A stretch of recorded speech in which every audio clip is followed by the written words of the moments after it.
Welcome to this course. We will be covering aspects of procurement which relate to the purchase to pay process. Now, it might be called slightly different things in different companies, but the principles and industry best practices are exactly the same. The purchase to pay process is a very specific set of steps that relate to the way an organization buys or procures from their suppliers.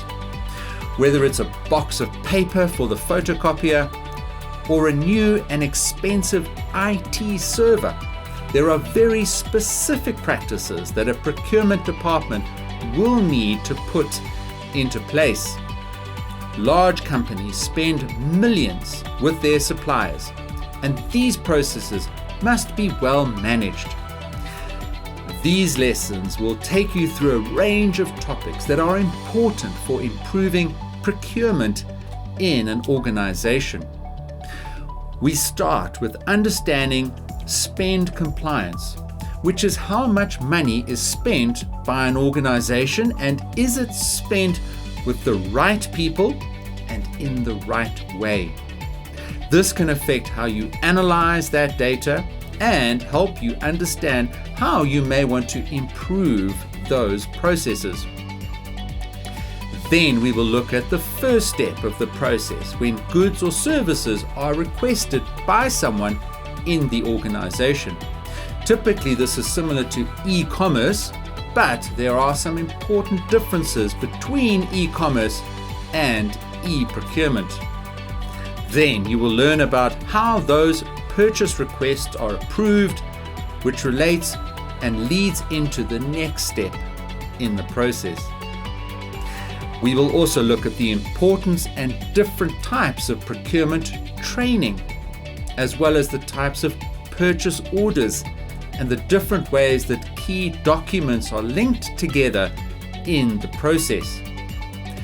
As we move through the purchase to pay process, then we will look at how you can track purchases, and then very importantly, the issues around actually paying a supplier.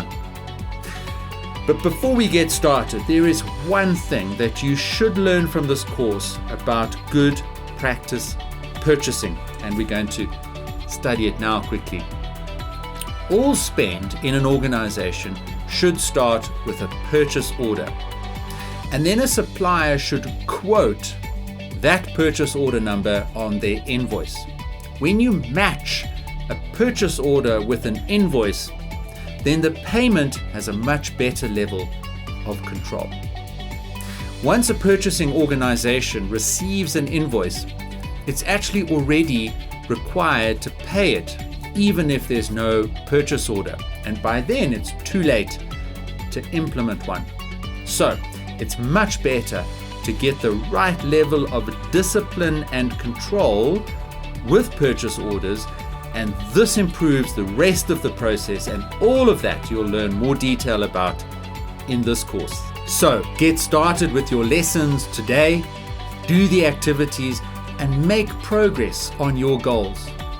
Remember to introduce yourself, rate and review the course, download the resources, ask questions, and take advantage of all the value we have packaged for you in this course.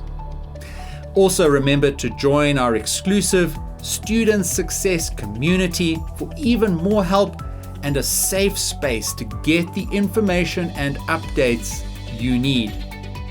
The Facebook group is a lifeline for help anytime you need it with your studies and in any of our courses. When you get your certificate at the end of the course, please do share it on LinkedIn, and in your post include the hashtag Peter Alkema. We'll see your post and we'll share it and celebrate in our networks, which will boost your profile and help you grow even more. Also, remember to switch on your email notifications so that you get future updates to the course. We are constantly adding new lessons, making announcements, and sharing promotional and educational updates, all of which will continue to help you develop your skills and achieve your goals. So let's get started with your lessons.